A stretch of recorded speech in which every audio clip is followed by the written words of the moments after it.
Em primeiro lugar, pessoal, eu gostaria de pedir desculpas se esse programa não sair muito a contento hoje, mas é que eu peguei uma gripe muito forte aí e tá bastante complicado hoje para fazer o programa, mas vamos lá, vamos tentar fazer vamos dar o melhor de si, como diz o jogador de futebol, né? Então, pessoal,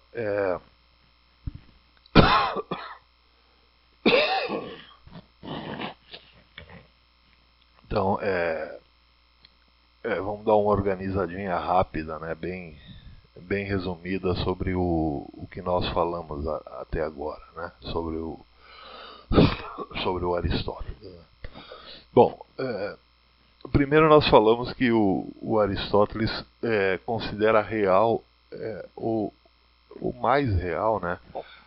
Aquilo que aparece como indivíduo, né? Aquilo que aparece aquilo que aparece, né, de forma individual, né? Então ele dá o nome a isso que aparece como individualidade, ele dá o nome de substância, né? Bom, então nós vimos que a realidade é formada por indivíduos, por individualidades, né? Tudo o que compõe a realidade nos aparece na forma de indivíduo, né? E esse indivíduo, né, cada um dos indivíduos, né, cada uma das substâncias que aparecem na realidade, né, então a gente viu primeiro a estrutura da substância, né?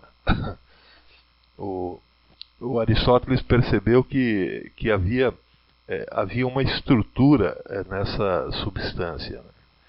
E essa estrutura era o que? Era a essência, o acidente, a matéria e a forma, né? Então a gente viu que ao meditar, né, vamos dizer assim, meditar sobre as estruturas da substância, né? Então o Aristóteles percebeu que aquilo que o Platão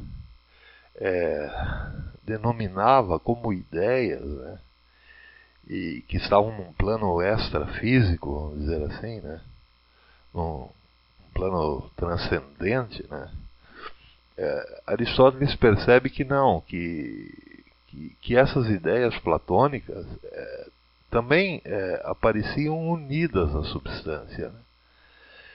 Que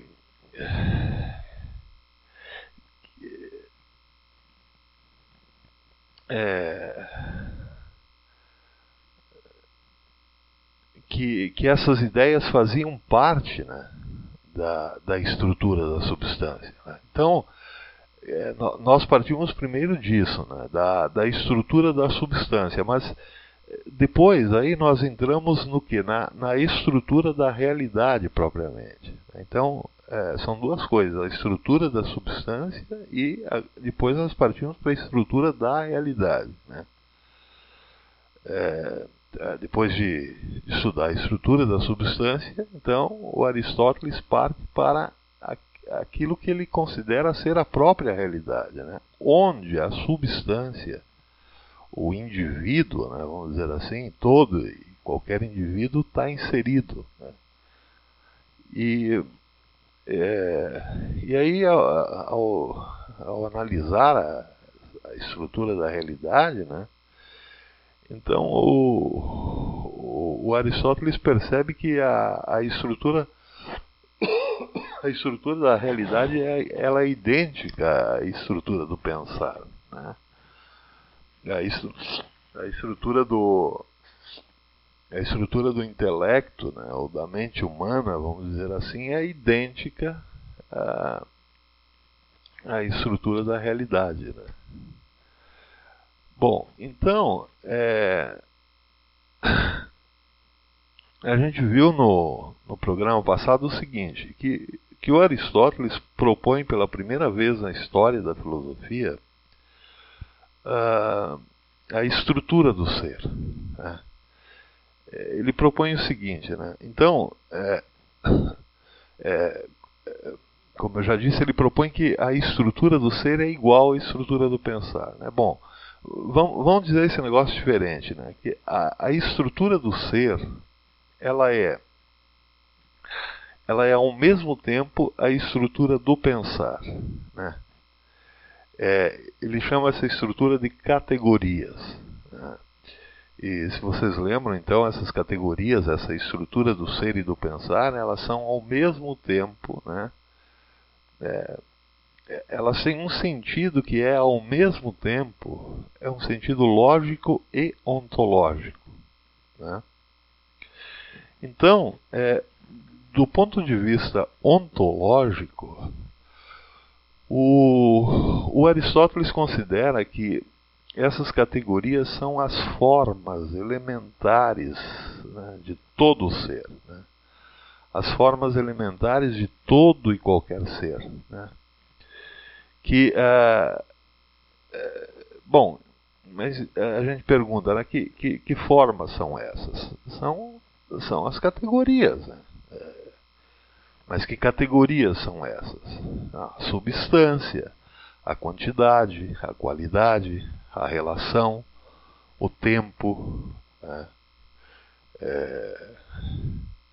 O espaço, a ação, a paixão, a posição e o estado, né? Então, vejam bem.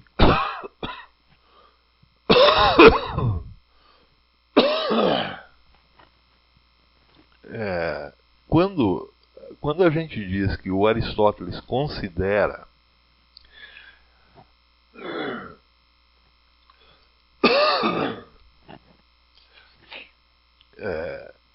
quando a gente diz que o Aristóteles considera essas categorias como as formas elementares de todo e qualquer ser, né? O que a gente está dizendo, na verdade? Ou melhor, o que o Aristóteles está dizendo, né? Ele está dizendo que essas categorias, essas formas, essas 10 formas, né, elas estão impressas na matéria, né? Bom, eu admito que isso é difícil, difícil de imaginar, mas vamos fazer um esforço e imaginar uma matéria qualquer, né? Uma ameba, por exemplo, né? Por que nós dizemos que uma ameba é uma ameba? É uma coisa tão insignificante, né? A gente dá um nome a isso, né? Uma ameba, a gente identifica aquilo ali é uma ameba, né? Então vamos imaginar uma coisa, um pedaço de pedra, por exemplo, né? Por que nós dizemos que um pedaço de pedra é um pedaço de pedra e não uma matéria sem forma ou algo insignificante, né? Por que a ameba é alguma coisa, né, e não uma matéria sem forma? Por que essas categorias, essas formas tão insignificantes como uma ameba, a gente considera isso como individualidade, né? Por quê? Porque essas categorias, essas 10 categorias, essas 10 formas, né, elas já imprimiram naquele pedaço de matéria, que a gente chama de ameba, ou de pedra, ou de grãozinho de areia, seja lá o que for, elas já imprimiram essas categorias naquela matéria, né? Elas já imprimiram o tempo, o espaço, a ação, a paixão, a quantidade, a qualidade, tudo isso já está impresso nessas matérias, né? Isso quer dizer o quê? Isso quer dizer que já está impresso ali um mínimo de forma necessária para que aquela coisa seja aquela coisa, para que aquele indivíduo lá seja aquele indivíduo, percebe? Um mínimo de forma necessária já está impresso na matéria, e isso já é individualidade. Isso já é individuação, vamos dizer assim, né? Então, vamos imaginar um grãozinho de areia, né? Um grãozinho de areia não é um mero nada, é quase nada, mas não é um mero nada, né? Também, claro, não é algo complexo, não é algo muito complexo, né? Mas já é um indivíduo. um grãozinho de areia, por mais insignificante que ele seja, ele já possui uma individualidade, né? E por que ele possui essa individualidade? Porque essas categorias já imprimiram, elas já imprimiram ali um mínimo de forma necessária, né, para que o grãozinho, para que aquele grãozinho de areia seja alguma coisa, seja um grãozinho de areia, percebem?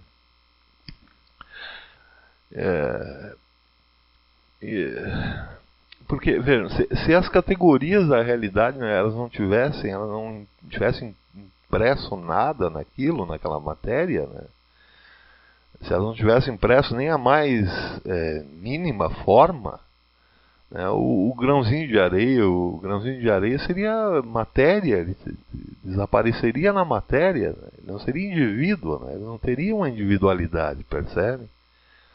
Então, bom, isso é difícil de entender, né? Mas a gente pode imaginar também o seguinte, né?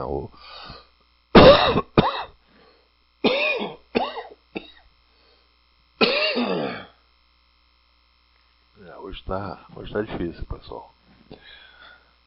A gente pode imaginar o seguinte, né? Vamos imaginar aqui, por exemplo, quem já fez pão alguma vez na vida, pão, né? Pão. Quem já fez pão alguma vez na vida, né, vai entender um pouco melhor esse negócio. Porque eu, por exemplo, já fiz muito pão, né? Então eu vou usar esse exemplo aqui com propriedade, né? O pão é o seguinte, né? A gente coloca ali um pouquinho de água morna numa bacia, né? Pelo menos esse é o meu jeito de fazer, né? Eu coloco um pouco de água morna na bacia, não pode ser quente, é uma água tépida, né? Nem quente, nem fria, morninha, né? Aí eu acrescento um pouco de farinha de trigo, um pouquinho de óleo, uma colher de óleo, um pouco mais, uma receita, uma ou duas colherinhas de fermento, né? Fermento de pão, lógico, né? E aí eu misturo aquilo, né, e deixo crescer um pouco, uns 20 minutos mais ou menos, né. Bom, quando aquela mistura já está fermentada, uns 20 minutos depois, então eu começo a fazer a massa propriamente, né.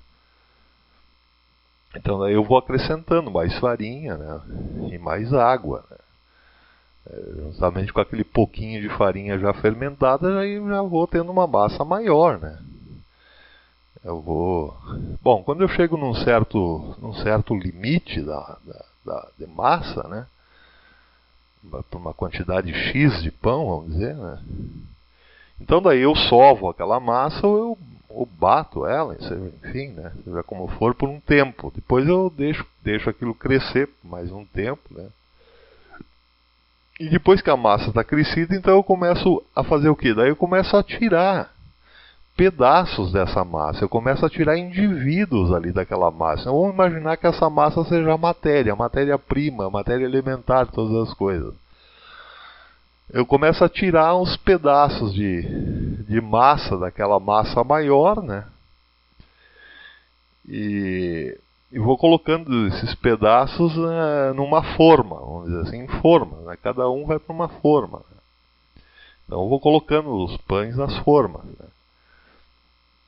Então, o que eu estou fazendo? Eu estou criando indivíduos. Eu estou imprimindo naquela matéria, naquela massa maior, eu estou imprimindo ali um mínimo de individualidade. Eu estou arrancando os pedaços menores da massa maior e estou colocando em formas, né? Então, bom, é uma analogia meio estranha, mas enfim, né? As categorias seriam mais ou menos como a mão do padeiro aí, nesse caso sou eu, né? Porque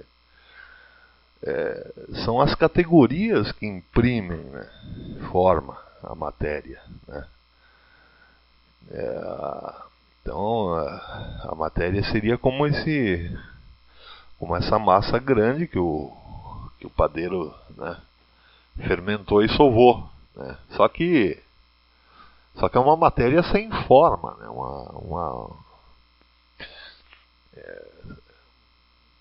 melhor, sem forma, né, vamos dizer assim, né, sem individualidade, percebem? Essa matéria ela só terá individualidade quando o padeiro tirar aqueles pedaços pequenos dela e colocar cada um desses pedaços um em cada forma, né? Então, daquela massa toda que eu fiz, eu consegui tirar o quê? Uns 10 pães, vamos dizer assim, né? 10 indivíduos, percebe? Então, agora vamos imaginar que eu, aqui o padeiro, né, faço o trabalho contrário, né? Qual que seria o trabalho contrário? Então, eu pego os pães que já estão na forma e vou devolvendo esses pães individuais àquela massa maior, né? Então, esse indivíduo que está na forma, né, ele retirado da forma e colocado de volta aquela quantidade grande da massa, nesse caso, ele continua tendo a matéria, né, ele continua tendo a mesma matéria, mas ele já não é mais um indivíduo. Ele não é aquele não é aquele indivíduo, né, que ele era, percebe? Como pãozinho. Então, a matéria continua existindo, né? Mas já não é mais o indivíduo pão, percebe? Então é isso, né? Que o Aristóteles diz, né? Que as categorias elas imprimem na matéria o que um mínimo de forma, né? Para que algo seja algo, né? Para que aquele indivíduo seja aquele indivíduo, né? Para que aquela substância seja aquela substância individual, percebe?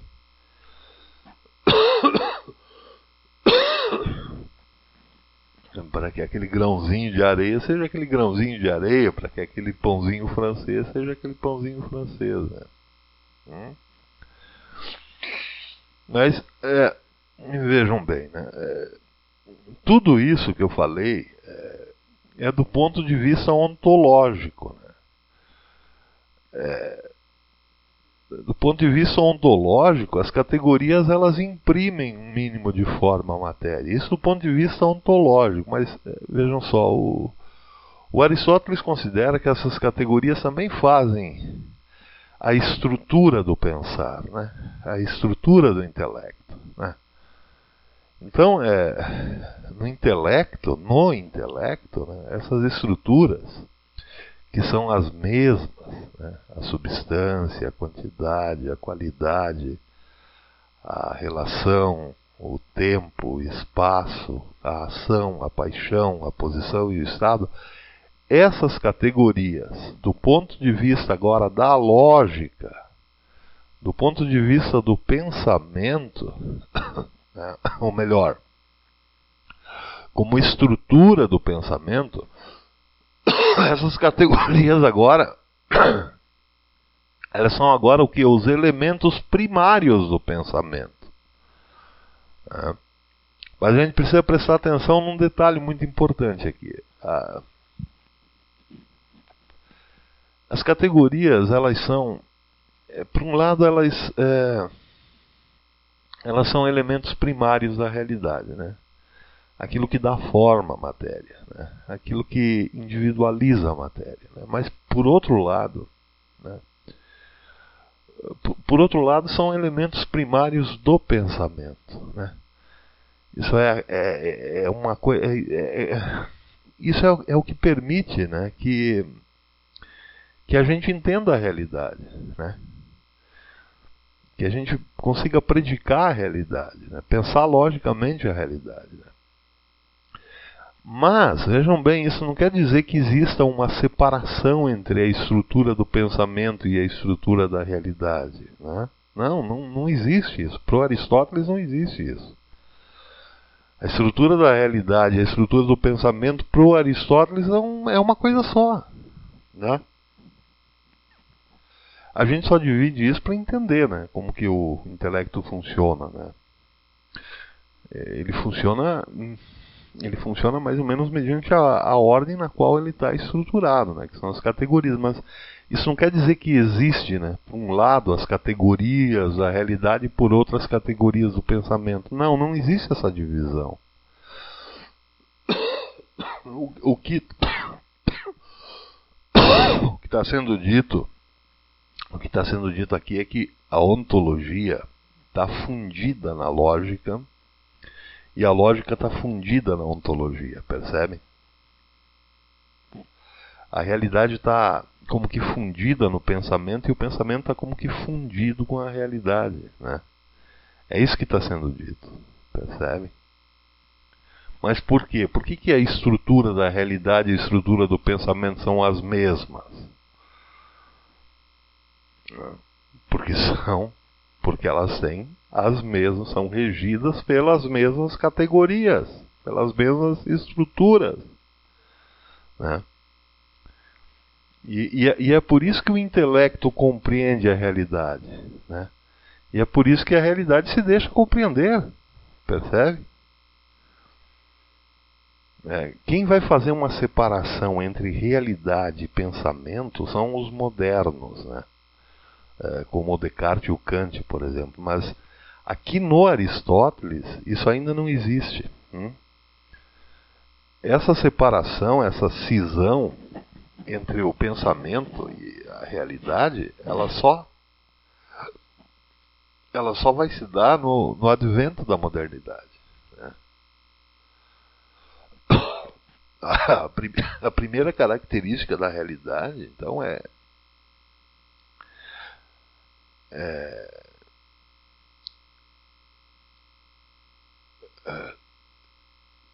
ter uma estrutura só pro que está fora do pensamento e para o próprio raciocínio, percebe?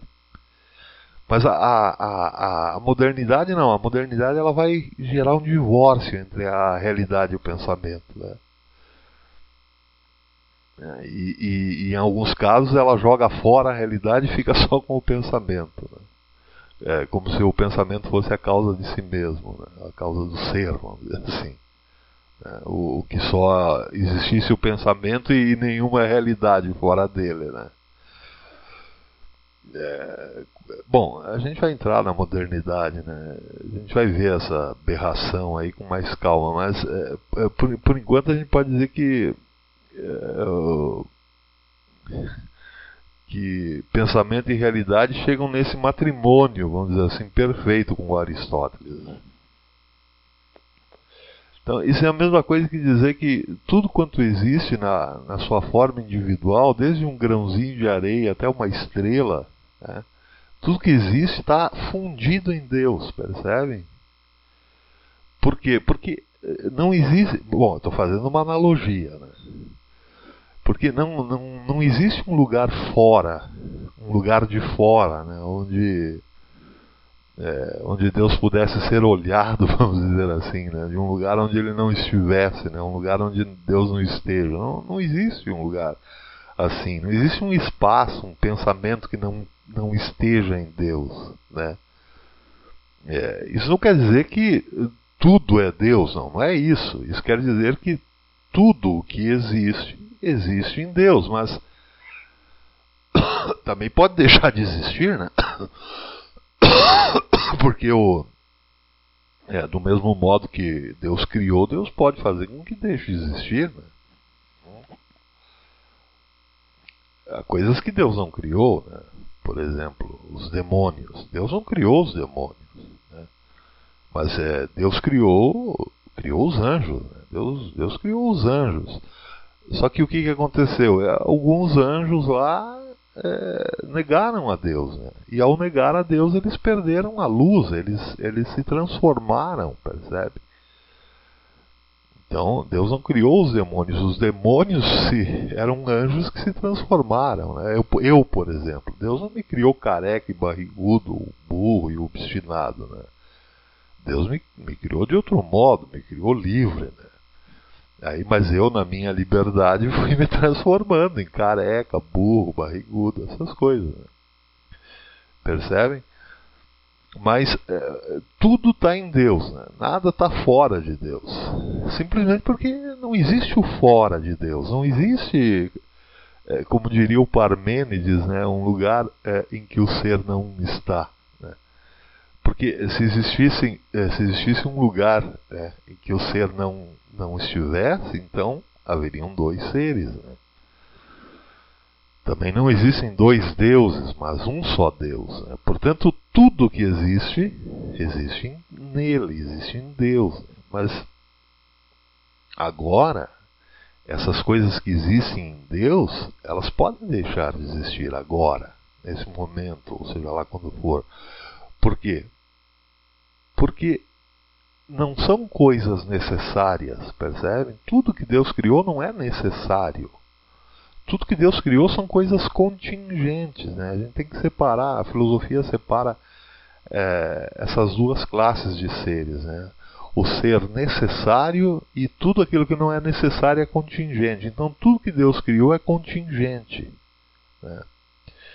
O que quer dizer isso? Né? O que quer dizer um ser necessário? Necessário é quem dá a existência a si mesmo. Né? E já o que é um ser contingente? É o oposto de nada do que foi criado criou-se a si mesmo, percebem? Nada do que foi criado deu a existência a si mesmo, percebem? Então, essas coisas criadas existem porque receberam a existência de outro, né? Ou alguém aí deu vida a si mesmo? Claro que não, né? Tudo que existe recebeu a existência de outro, né? E se a gente for aí descendo aí numa linha causal, nós vamos ver que tudo encontra a sua existência num único ser que é Deus, né? Eu recebi a minha existência dos meus pais receberam dos pais dele, e assim vai até o primeiro homem o primeiro homem e a primeira mulher que receberam a sua existência de Deus, né? Então só esse primeiro, né, que é Deus, só esse que dá a existência, só esse é necessário. Né? Tudo que foi criado, tudo o resto, tudo que foi criado é contingente, né? E contingente quer dizer que existe agora. Mas pode não existir daqui a pouco, pode não existir amanhã, pode não existir depois de amanhã, percebe? Tudo que foi criado existe por uma contingência. Mas podia não existir. Né? Então, se podia não existir, não é necessário, percebe? Só Deus pode não existir. Né? Por quê? Porque Ele dá a existência a si mesmo. Né? Então, vejam, embora tudo o que é criado, né, todo ser contingente exista em Deus, né, não quer dizer que essas coisas sejam Deus. Né? Não quer dizer que... Porque tudo continua sendo um ser contingente, percebem? Nós não somos deuses. Né? Nós não somos Deus e nem deuses, percebem? Embora exista hoje uma certa teologia aí, né? Uma certa corrente da igreja que queira, né, destronar a Deus e colocar o homem no lugar, né, dizendo, olha, que o homem agora é Deus. Né? Isso é uma besteira muito grande, isso é uma falácia, isso é uma mentira. Né? Porque para o homem ser Deus, ele teria que ter dado a existência a si mesmo, e isso é um absurdo, isso não existe. Né? Somos apenas individualidades criadas em Deus e para Deus. Né? Bom, por que eu disse tudo isso? Né? Porque justamente para explicar essa fusão entre realidade e pensamento no Aristóteles. Né? Porque a lógica... Bom... A gente já viu, né, que já disse que a lógica e a ontologia estão fundidas. Por que as duas estão fundidas, né? Porque as duas estão debaixo, vamos dizer assim, das mesmas categorias. Né? Como nós estamos dentro de Deus, nós estamos em Deus, né? Essas coisas, a realidade e o pensamento, a realidade e o intelecto, elas estão dentro das mesmas categorias, né? Elas estão dentro das mesmas estruturas, percebe?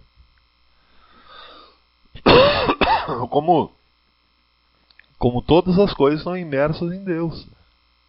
Então, desse mesmo modo, a realidade e o pensamento estão imersos nas mesmas categorias, nas mesmas formas, vamos dizer assim, né? Bom, mas a gente pode dizer isso de um modo um pouquinho diferente, né? Vamos dizer que para o Aristóteles essas categorias, né, essas estruturas na qual está tudo imerso, né, são elementos ontológicos do próprio ser, né? Nós que somos cristãos, nós os cristãos, né, nós podemos dizer que o Aristóteles considerava essas categorias, né, essas estruturas da realidade como elementos ontológicos de Deus, do próprio Deus, né? Fazendo uma comparação, né?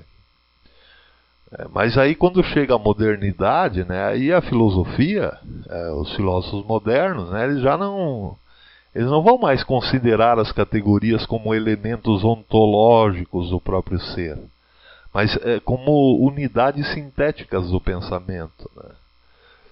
Então, quando a gente entrar lá no Kant, a gente vai voltar a esse tema, né, e ver como é que essa diferença é operada pelo Kant, né, e por vários outros modernos, né. Bom, então, essas categorias, elas são as estruturas da realidade, né, e as estruturas do pensamento também. Então, agora a gente já pode voltar mais um pouquinho aí para as estruturas da substância. Então vejam, a gente está mudando o foco agora. A gente falou da estrutura da substância, depois nós mudamos para a estrutura da realidade, mas agora a gente vai voltar um pouquinho nesse tema de novo aí da estrutura da substância, né? Então, bom, até agora a gente viu que a substância é aquilo que existe como unidade, né? Como unidade indissolúvel com o que é, né? Com sua essência, né? Também com seus acidentes, né? Então vejam, quando a filosofia pergunta quem existe, né, o Aristóteles responde que existe a substância, né? Mas se a filosofia pergunta, né, o que é então a substância, o que é essa substância? Aí o Aristóteles responde que é isso que existe, esse cinzeiro, esse lápis, essa pessoa, esse planeta, aquela pedra, esse computador, esse microfone, né? Ou seja, isso que tem essa forma, essas coisas que têm essas formas, né? Essa matéria, essa finalidade e assim por diante, né?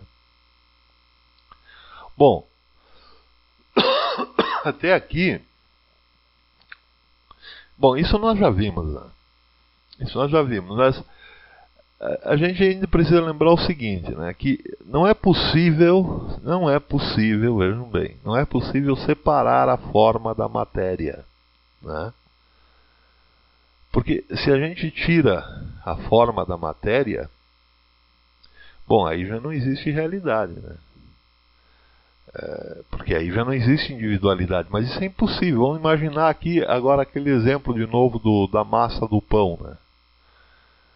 Vamos imaginar que aquela massa que está sobre a mesa ou dentro da bacia seja toda a matéria que há no universo, né? Aí eu arranco um pedaço daquela matéria. Esse pedaço que eu arranquei já tem sua forma, né? Percebe?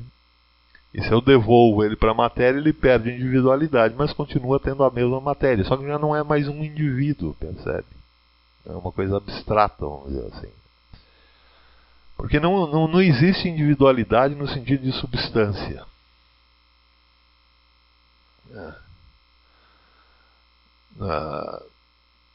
Então, isso quer dizer que não é possível separar. Eu quis dizer o seguinte: não existe substância se não for na forma de individualidade. Percebem isso que eu quis dizer? Acho que eu disse outra coisa aqui, mas enfim. Então, e essa individualidade, o que que ela é? Ela é uma união, ela é uma fusão de matéria e forma, né? Como se for, e nós não podemos pensar nisso como se fossem duas coisas separadas na substância, percebe? Porque a própria substância já é o sentido de unidade de matéria e forma. Então não tem como imaginar, né, a forma separada da matéria, né? No Aristóteles. Por quê? Porque ele já fundamentou esse conceito de substância. Não tem mais como a gente colocar na substância essa possibilidade de separação. Está tudo unido na substância. Está tudo amarrado na substância. Está tudo fundido na substância, vamos dizer, né? Esse é o fundamento da substância. Então, a forma e a matéria também estão fundidas, né? Vamos dizer assim, né? E se elas estão fundidas é porque constituem o quê? Constituem uma unidade, né? E se elas constituem uma unidade, a unidade disso, a unidade de matéria e forma é a própria substância, percebem? Quando a gente fala de forma ou de ideia em Platão, no Platão, bom, aí nesse caso, no Platão, nós estamos falando da forma separada da matéria, percebem? Estamos falando de uma forma pura, sem matéria, só a forma, né? Essa é a forma em Platão, essa é a ideia em Platão. A ideia em Platão é uma forma separada da matéria, ou seja, é uma forma sem matéria, é só uma forma. Mas no Aristóteles isso não é possível. Aristóteles já não admite essa separação entre matéria e forma, né? Então não existe forma sem matéria, né? E claro que também não existe matéria sem forma, né? Evidentemente. Senão não haveria individualidade também, né? Então é aqui nesse ponto, nesse momento, que a gente pode perceber bem claro, bem nítido, onde que está a diferença entre o Platão e o Aristóteles, né? O Platão concebe a forma sem a matéria, né? Que é a ideia, né? O conceito de ideia, né? A forma pura, vamos dizer assim, né? Bom, mas isso para Aristóteles não é possível. Por quê? Porque faltaria existência. Uma forma sem matéria não teria existência para Aristóteles, percebe? E se faltaria a existência, né?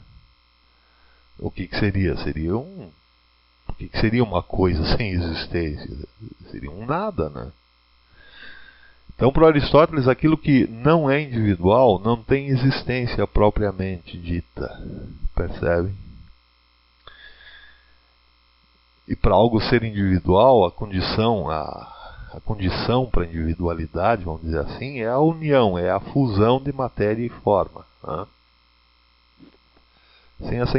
Sem essa fusão não existe individualidade, né? E se não existe individualidade, não há existência, né? É assim que é a ontologia do Aristóteles. Não tem jeito. Não teria muito sentido falar em algo, né, existente só no plano formal pro Aristóteles, né? O Aristóteles ele não consideraria isso uma existência real, percebe?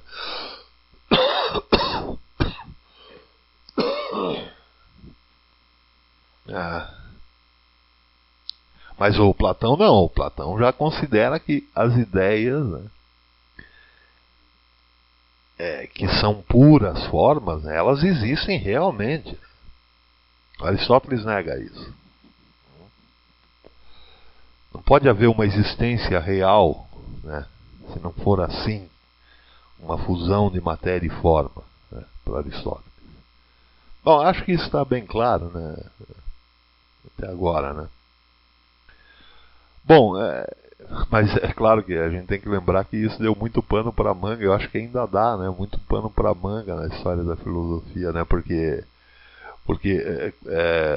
quando a gente se refere a um conceito, né, conceito de humanidade, por exemplo, né, Nós estamos falando daí do homem ideal, né? Não do homem individual, né?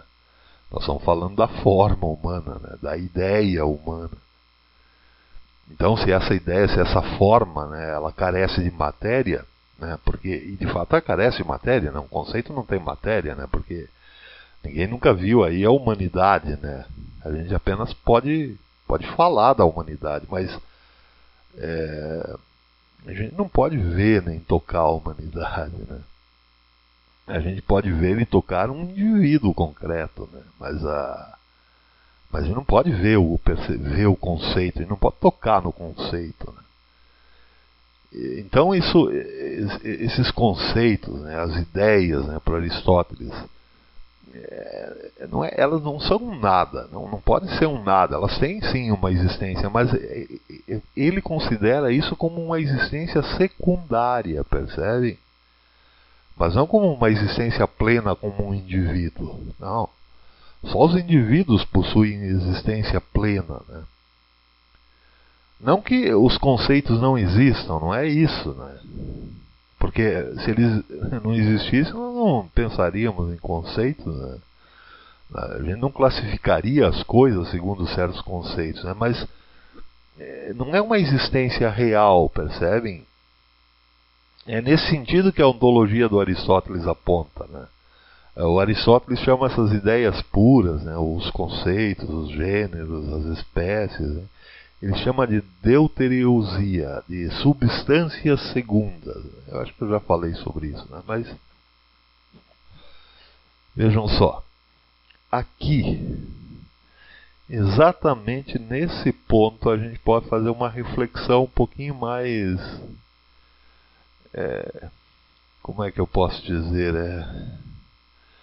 um pouquinho mais crítica sobre o Platão e o Aristóteles, né?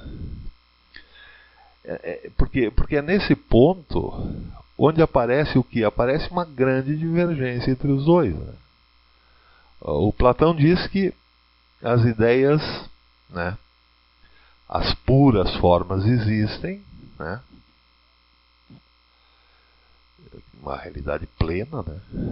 E o Aristóteles diz que não, que o que existe de fato são indivíduos. Mas, vejam, as ideias, diz o Aristóteles, não têm existência plena. Só as substâncias individuais têm existências plenas, né? Bom, isso é uma divergência, né? E essa divergência, ela mostra o quê? Ela mostra duas coisas que a gente não pode deixar passar sem uma certa reflexão, né? Bom, em primeiro lugar que os dois estão falando sobre os fundos. Oh, desculpa. Os dois estão falando do quê? Eles estão falando sobre os fundamentos da realidade, né? Mas eles estão falando sobre os fundamentos da realidade, né, no plano da metafísica, e estão falando de modo diferente. Então, um contradiz o outro, né? Então, em segundo lugar, é isso. A gente deve perceber isso, né? Que eles estão, na verdade, tentando entender os fundamentos. Eles estão tentando entender os fundamentos de uma realidade extrafísica, né? Que está para além da compreensão humana, vamos dizer assim, né? Eles estão tentando entender a Deus, na verdade. Vamos falar o português mais direto, né? Sem meias palavras. Aristóteles e Platão estão tentando compreender a Deus, essa criação maravilhosa de Deus, a partir do que? Dessa realidade onde Deus habita, que é o real, o perene, né? Mas estão tentando encontrar a verdade, né? Mas como é que eles fazem isso? Como é que os dois fazem isso? Fazem isso com métodos humanos, né? Porque se a gente pensar bem, tanto Platão quanto Aristóteles, eles querem o quê? Eles querem se aproximar, eles querem possuir, né, conhecimentos profundamente espirituais, essa é que é a verdade, né? E eles fazem isso, né? Eles vão se aproximando de alguns conhecimentos, né? Eles vão criando, cada um edifício, né, dessas experiências. Mas é o quê? Mas é um edifício racional, percebem? É? Só que esses edifícios racionais, eles, eles só podem ser feitos com linguagem humana, com conhecimento humano. E por causa disso, chega um momento em que cada um vai para um lado, percebem? E é isso que aconteceu aqui, nesse momento em que o Aristóteles diverge do Platão, cada um vai para um lado, há uma separação aqui, né? Cada um foi para um lado diferente, né? E toda a história da filosofia vai ser assim, né? Cada um vai pegar uma parte de uma filosofia anterior, né, e depois seguir por um caminho pessoal, particular, percebem? Essa é uma característica de toda a filosofia, né? Porque bom, agora eu estou falando do meu modo particular de pensar, né? Eu vejo que esse é um problema inerente ao limite do pensamento humano, né? O homem, o que o homem quer? O homem quer compreender verdades eternas, né? O homem quer penetrar no conhecimento que o próprio Deus tem das suas criaturas. Mas ele só pode fazer isso com linguagem humana, né? Com intelecto humano, né? E isso vai sempre chegar num limite, percebe? Então, quando a gente vê essa ruptura entre o Platão e o Aristóteles, a gente percebe que essa ruptura existe porque os dois chegaram num limite. Porque o pensamento humano não consegue abarcar com a razão, né, com a racionalidade, né, ele não consegue abarcar a realidade divina, né? Então aí cada um vai para um lado, cada um vai defender aquilo que dentro do seu raciocínio lógico, né, parece o mais correto, percebe? O mais sensato, né? O mais verossímil, o mais provável, vamos dizer assim. Para o Aristóteles, a realidade é um indivíduo. É isso que ele chama de substância, né? E essa substância amarrou, né, o termo que a gente usa aqui, amarrou, vamos dizer assim, a ideia platônica, né? Trouxe a ideia platônica do céu para a terra. E ele chama isso de essência, né? Já o Platão diz que as ideias existem realmente, mas não são entes materiais, são entes puramente formais, né? Mas que são o quê? São revestidos, vamos dizer assim, de uma realidade superior, que não é a realidade dos entes reais, é uma realidade superior chamada realidade ideal, ou melhor, idealidade, vamos dizer assim, idealidade. A idealidade é superior à realidade, no sentido de coisa. Mas isso é uma construção humana, né?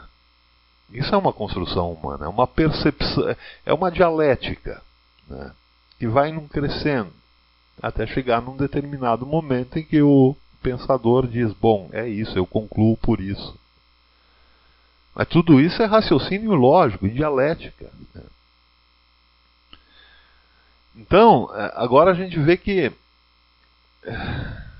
Bom, agora a gente já sabe que os dois se separam, né?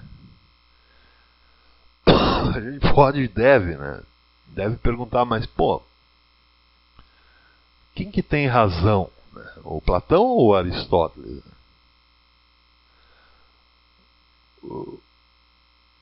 Eu diria que os dois têm razão e nenhum tem razão, né? Porque dentro do raciocínio próprio de cada um, né, dentro do edifício conceitual de cada um, né, os dois têm. Os dois têm razão. Por quê? Porque os dois edifícios estão bem construídos, né? São grandes edifícios, né? Todo o raciocínio humano até agora deve isso ao Platão e ao Aristóteles, essa forma de construir o raciocínio, né? E os dois são mestres nisso. E os dois edifícios são perfeitos. de certo modo, né? Então, no sentido intelectual, né, no sentido lógico, vamos dizer assim, optar por um ou por outro é quase que uma questão de gosto, né, de temperamento, sei lá, mas... Agora vejam, por outro lado, nenhum tem razão, porque a verdade, ela mesma, no sentido espiritual que eles almejavam, essa não vem com a dedução lógica, nem com a construção dialética, não vem na sua plenitude, né? Porque nesse terreno haverá sempre divergências, né? Esse tipo de objetivo que o Platão e o Aristóteles perseguiam, ou perseguiram, né? Isso só vai ser atingido pelos santos, né? Na vivência mística, mas não na construção lógica, na construção dedutiva. A construção lógica, ela se aproxima de algumas verdades fundamentais, né? No sentido de possibilidade, mas ela nunca abarca realmente, né? Ela nunca abarca a totalidade dessas verdades, né? Por isso que há tanta divergência entre os filósofos, né? Porque a filosofia é uma ferramenta humana. É uma ferramenta humana baseada em quê? Baseada em raciocínios, baseada em métodos, né? Sejam dedutivos, especulativos, seja lá o que for, mas tudo isso é ferramenta humana, né? E a ferramenta humana, ela não consegue chegar na transcendência, né? Ela chega na possibilidade da transcendência. E aí dá os argumentos lógicos que são praticamente irrefutáveis, mas não é a vivência propriamente da transcendência, né? Então, como isso não é possível, né, vão surgindo o quê? Vão surgindo lacunas, vão ficando lacunas pelo caminho, né? Com métodos humanos, não se pode chegar a verdades eternas. Pode-se chegar às possibilidades das verdades eternas, as verdades superiores, vamos dizer assim. Por isso eu penso hoje, eu penso que toda a filosofia, desde o Parmênides, né, desde o Pitágoras, toda a filosofia, ela não vale uma experiência mística de um São João da Cruz, por exemplo, né, de um São Francisco de Assis, por exemplo, de uma Santa Faustina Kowalska, por exemplo, né? Porque esses santos contemplaram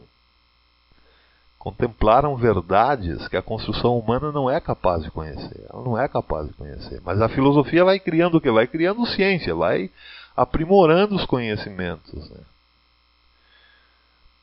objetivos, né, da realidade. Mas a gente não pode pensar que a metafísica, ela se compara com uma experiência mística. Não. Perto de uma experiência mística são deduções lógicas, né?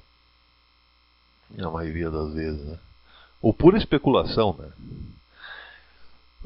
E nesse ponto, então, nem o Platão nem o Aristóteles eles se comparam, né? Um Santo Agostinho, por exemplo, um São Tomás de Aquino, né? Que além de toda a filosofia tinham a experiência, a vivência de Jesus Cristo. Mas graças ao Platão e ao Aristóteles, né, graças aos seus métodos, né, aos edifícios que eles deixaram, né, no raciocínio, né, a gente tem uma linguagem capaz de descrever a alma humana, de avaliar com rigor as experiências da alma, né? Mas as diferenças existem, né? E nós vimos aqui uma grande diferença entre o Platão e o Aristóteles, né? Claro que Platão e Aristóteles são gigantes, né? Claro, ambos são praticamente perfeitos, né, em termos de raciocínio humano, né? O Ocidente deve tudo a eles, né? Mas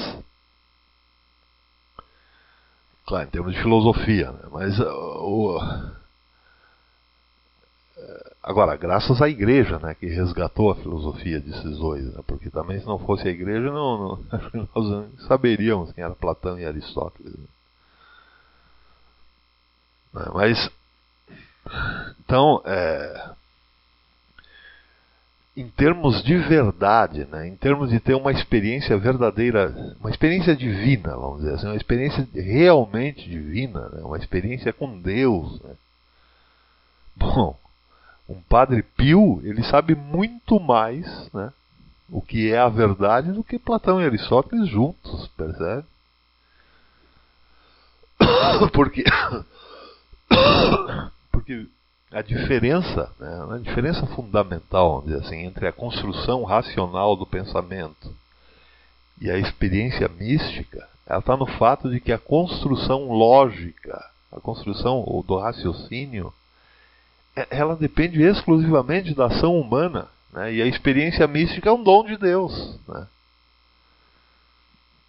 Claro que quando a gente se detém na vida dos santos, né, a gente vai perceber que todos eles, invariavelmente, todos eles aceitaram a cruz, né, e se fizeram humildes, né, diante de Deus, né, no trabalho, no lazer, em tudo eles eram humildes ali, né, e obedientes a Deus, né.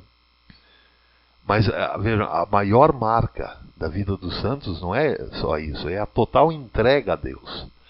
Todos os santos, eles entregaram tudo a Deus, né? Desde uma peça de roupa até o coração, né? A mente, o coração, né? Então o que acontece nesse caso? Deus, por isso que eles são santos, né? Porque o santo é aquele que entrega tudo a Deus, toda a sua vida, toda a sua vontade, todo o seu pensamento, tudo que ele tem, todos os seus bens, né? Sua identidade, né? Por isso que São Paulo diz, né, já não sou eu que vivo, mas Cristo que vive em mim, né? Porque essa é uma entrega total, eu não sou eu mais quem vive, é Cristo. Essa é a grande experiência mística, né? Então o que acontece aí? Deus vai infundir aí nos santos essa experiência mística, né? São como presentes, né, que Deus concede aos santos, vamos dizer assim, né? Mas já no pensamento puramente humano, né, na construção lógica do pensamento, na filosofia, vamos dizer assim, não é entrega, não é Deus quem dá, tudo é esforço humano, né? Eu estou falando entre aspas, não é Deus quem dá, eu estou apenas a comparação com o que Deus dá aos místicos, né? O conhecimento pleno de algumas verdades, né? Na filosofia não é assim, né? É tudo que é conhecido, alcançado, é por esforço humano, é tudo obra humana, né? Então, por melhor que seja, a obra humana é sempre imperfeita, né? É sempre algo inacabado, percebe? Algo que, como na filosofia, né? O sujeito construiu um pouquinho, daí, mas não conseguiu acabar, né? Aí vem outro e vai tentar acabar aquilo que o primeiro ergueu, né? Começou, né? Mas ele também não vai conseguir. Daí virá outro e outro e outro e outro, e o edifício do pensamento, a filosofia, né? Vamos dizer assim, vai estar sempre inacabada, né? Ela estará sempre, sempre terá alguma coisa por fazer, né? Mas isso quer dizer que ela é de pouca importância? Claro que não, né? Ela é essencial, né? E ela é ainda muito mais essencial como ajudante. Os medievais já diziam, já tinham sacado isso, né? Já tinham entendido isso, né? Que a filosofia é realmente muito, muito mais essencial como ajudante da experiência mística, né? Então, nesse caso, ela se reveste de uma importância real mesmo, né, quando ela se torna, como diziam os medievais, né, os latinos, né, ancilla teologia, né? Porque nesse caso, qual que é a importância? Ela se torna sempre uma empregada, uma serva da teologia, né? Mas teologia, aí no caso, como experiência mística, né? E aí a filosofia vem como uma ferramenta para explicar essa experiência mística, né? E buscar na linguagem aqueles recursos mais profundos, buscar nos recursos da linguagem, né, a descrição dessas vivências mais profundas, né, da alma com Deus, né? Então, mas não falando em teologia como dialética humana, é essa experiência mística, a teologia como experiência mística, né? A filosofia a serviço dessa experiência mística, ela fez talvez as coisas maiores que já foram feitas pelo pensamento humano, que está nas obras de Tomás de Aquino, de Duns Scott, de Santo Anselmo, né? E mais lá para o passado, né? Santo Agostinho, né? E tantos outros, né? Tantos outros santos, né? Essa é a maior riqueza do pensamento humano, é isso, é essa história que eles chamam de, entre aspas, né, filosofia cristã, né? Não existe outra filosofia maior do que a filosofia cristã. Por quê? Porque ali estão unidas essas duas maravilhas, né? De um lado, aquilo que Deus concede como experiência mística, concede ao santo como experiência mística, e outra, a filosofia, que é o apanhar disso numa discussão teórica, né? Ou numa narrativa, vamos dizer assim, né? Estruturada, logicamente, né? Dentro dessas estruturas aristotélicas, né? E platônicas também, né? Então vejam, falando de modo pessoal, né, eu digo que a maior construção da filosofia de todos os tempos é essa Idade Média, né? Essa filosofia cristã, né? Porque ali a filosofia tinha os olhos voltados para Deus, né? E a modernidade não é isso. A modernidade é a filosofia voltando os olhos para si mesma, né? O endeusamento do próprio cérebro, vamos dizer assim, né? E aí ela não passa de uma elucubração mental, né? De um jogo mental que nunca acaba, né? Que nunca chega a lugar nenhum, né? Cada um com sua filosofiazinha e, né? Cada um tentando explicar o que é o mundo e a realidade dentro do seu esqueminha próprio, dentro da sua estruturazinha lógica e pronto, né? É só isso. Ela tirou os olhos da realidade plena e absoluta que é Deus, a verdade plena e absoluta, né? E imutável, e voltou os olhos para dentro de si mesmo, para dentro do sujeito, né? Entronou o sujeito, tirou Deus do trono e colocou o homem, né? E aí cada homem vai construir a sua realidadezinha, né? Dentro da sua maquininha, né? Então, por isso a gente não pode perder de vista esse momento, né, em que o Platão vai para um lado e o Aristóteles vai para o outro, né? Isso é a marca da filosofia, né? Porque toda a filosofia é assim, né? Com a rara exceção da escolástica, né? Cada um vai puxar para um lado, percebe? Cada um vai falar do seu esforço pessoal. Cada um vai falar da sua pesquisa intelectual. Cada um vai falar das suas categorias lógicas, né, como unidade sintética do seu próprio pensamento, né? Mas aí não fala de uma experiência real com Deus, né? A filosofia perde isso, né? Porque e daí eles dizem, né? Não, mas a filosofia não pode, porque daí a filosofia acaba, né? A filosofia na Idade Média foi isso, um auxílio, né, dessa experiência maior, né? E não acabou.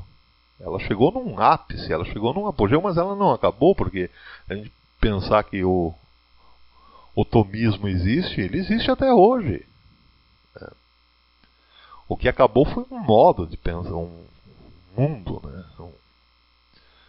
Uma estrutura cultural, né, inteira, né? Isso ruiu por força desse endeusamento do homem, né? Bom, mas aí isso é bem complicado, né? Existem outros fatores aí e muita coisa está velada ainda ao nosso conhecimento, né? É um pouco misterioso, né? Por que a Idade Média simplesmente aquele mundo deixa de existir, vamos dizer assim, né? Isso é uma história bem complexa, né? E precisa de muito estudo, né, para a gente falar sobre isso. Não é o caso agora, né? Mas Então é isso, né? A filosofia, eles dizem, né, os modernos principalmente, ela não pode se valer de Deus, né? Não pode repetir os erros, né? Tudo isso entre aspas, né? Os erros dos medievais, né? Que tinham um Deus como, né? A filosofia já parte de uma verdade conhecida, né? Então ela já não tem o que fazer, né? Ela já encontrou a verdade, né? E agora ela só lhe cabe voltar para casa, né, e dizer que a brincadeira acabou, né? Não é bem assim. Porque quando a gente fala em Deus, a gente já pensa, né, algo esgotável. Deus é inesgotável, né? Por mais que nós sabemos que a verdade existe, que a plenitude da verdade é encontrada na pessoa de nosso Senhor Jesus Cristo, isso não esgota a verdade, né? Isso não esgota o pensamento, né? Porque essa é a porta de entrada para a maravilha do eterno, né? Bom, mas então a filosofia, por um lado, né, ela nunca chega ao seu destino, né, mas por outro lado, ela é uma grande ferramenta, é uma ferramenta auxiliar de quem já chegou ao destino por outra via, percebe? Então, a filosofia, ela é realmente muito importante, né? Não para subir ao céu, mas para quem precisa descer do céu, né? Enquadrar a linguagem eterna numa lógica humana, percebe? Não enquadrar, não dá para abarcar, mas tentar tornar aquilo comunicável de algum modo, né? Uma lógica terrenal, né? Vamos dizer assim, né? Mas bom, esse é só o meu ponto de vista, né? É que não vale muita coisa nesse momento, né? Melhor a gente voltar para Aristóteles. Bom, então, além dessa fusão entre matéria e forma, né, o Aristóteles percebe que a substância tem também duas outras coisas, vamos dizer assim, né? Dois outros conceitos. O conceito do real e do possível, né? Então, vejam, bom, esses dois conceitos, embora o Aristóteles perceba esses dois conceitos na contemplação dos entes individuais, né, são dois conceitos predominantemente lógicos, vamos dizer, né? Não são objetividades ontológicas nas coisas, né, como um braço, uma perna, uma asa, um bico, não. Não são coisas nesse sentido, né? São conceitos lógicos abstraídos das coisas, percebe? Mas por que lógico? Porque essas duas coisas, o real e o possível, elas são meramente predicáveis, né? Porque a gente pode predicar coisas do real e do possível, né? Bom, o possível não tem muitos predicados, né? Eu acho que só tem um predicado, para dizer a verdade, né? Que é a não contradição, né? Porque se algo é possível, né, não é possível o contrário, percebem? O possível não pode ser possível e impossível, né? Ou é um ou é o outro, né? Então, nesse caso, o possível já exclui a contradição, né? E isso nos leva novamente aonde? Ao Parmênides, né? Porque o Aristóteles também bebeu bastante na fonte do Parmênides, né? Não é possível que o ser seja e não seja, né? Ou que existam dois seres e assim por diante, né? Vocês lembram do princípio de não contradição, né? Do Parmênides. Bom, além do possível, há também o real, né? Esse também é um conceito lógico, né? O conceito lógico do real, né? O que é o real? O real é aquilo que procede do possível, percebe? Só é real porque era anteriormente possível, senão nem existiria, né? E se existe é porque é real, percebe? Então, vejo que isso é pura lógica, né? Pura lógica. Mas é parte da estrutura da substância. É lógica, mas é parte da estrutura da substância.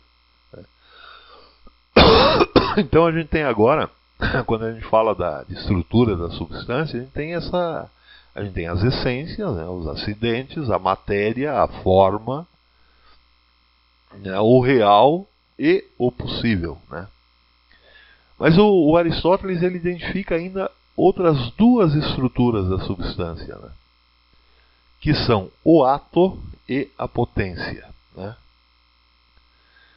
E agora ele não está falando de conceitos lógicos, mas ele está falando de outra coisa. Ele está falando de movimento, de dinâmica, de dinamis, né? Dinamis, como diziam os gregos, né?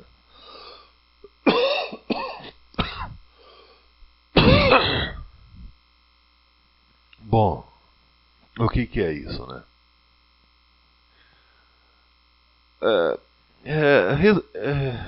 Resumidamente,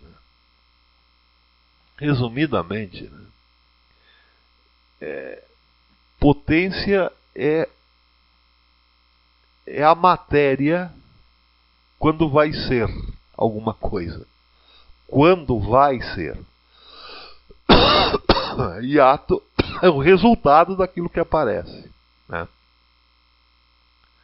Claro que isso agora, do jeito que eu falei aqui, é confuso e complicado, né?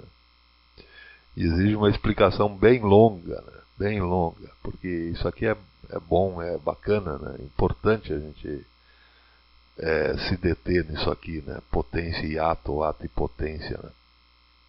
Mas então, como é muito longo, eu acho que a gente já foi. Eu também hoje peço desculpa porque não estou. Realmente está difícil fazer o programa hoje, né? Mas se também esperasse ficar bom, não sairia, né? Então. Mas eu acho que a gente já foi um pouco longe, né? E. Então. Não vai dar para falar de potência e ato, né, nesse programa, né, o ato e potência. Então eu deixo isso aí, eu deixo ato e potência eu deixo em potência, né, o programa para próxima quarta-feira, né, se Deus quiser.